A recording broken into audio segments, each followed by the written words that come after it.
Assalamualaikum warahmatullahi wabarakatuh.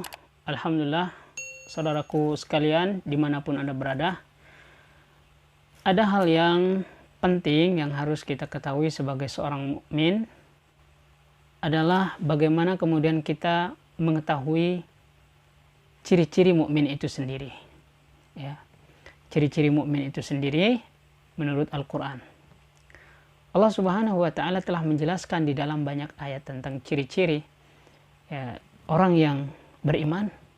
Salah satu di antaranya adalah yang disebutkan oleh Allah Subhanahu wa Ta'ala dalam Quran surah Al-Anfal. Apa kata Allah?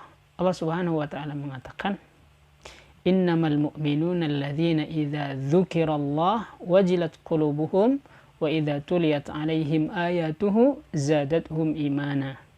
Bahwa ada dua ciri daripada orang yang beriman sebagaimana yang Allah Subhanahu wa Ta'ala sebutkan. Yang pertama adalah wa idza dzukirallah, dan ketika mendengar nama-nama Allah, wajilat qulubuhum, bergetarlah hati mereka. Ini ciri yang pertama atau tanda yang pertama daripada mukmin. Kemudian yang kedua adalah wa idza tuliyat 'alaihim ayatuhu, dan apabila dibacakan kepada mereka. Apa yang dibacakan? Tentu yang dibacakan adalah ayat-ayat Allah. Jadi ketika dibacakan kepada mereka ayat-ayat Allah, zadathum imana, maka bertambahlah iman mereka.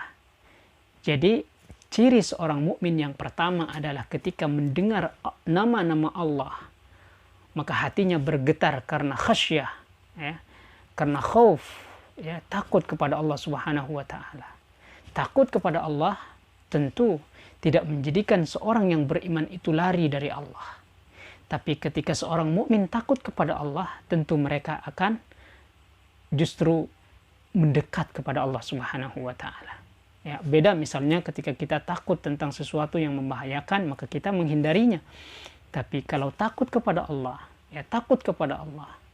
justru kita harus mendekat kepada Allah Subhanahu wa Ta'ala.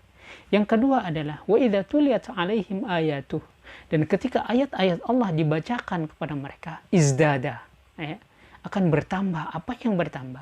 Iman mereka semakin bertambah kepada Allah Subhanahu wa Ta'ala. Maka dia akan menjadi pribadi yang senantiasa menjaga dirinya dari hal-hal yang akan mendatangkan kemurkaan Allah Subhanahu wa Ta'ala. Jadi dari dua ciri dan sifat seorang mukmin ini, maka tentu kita berusaha semaksimal mungkin untuk tetap menjaga ciri dan sifat ini ada dalam diri kita, agar kita senantiasa menjadi mukmin sebagaimana yang Allah Subhanahu wa Ta'ala gambarkan dan sifati di dalam Al-Quran yang mulia. Dua sifat inilah sekali lagi harus menjadi ciri dalam amal, menjadi ciri dalam pribadi kita sebagai orang yang beriman kepada Allah Subhanahu wa Ta'ala. Demikian sahabat, semoga bermanfaat. Wallahu a'lam bishawab. Wassalamualaikum warahmatullahi wabarakatuh.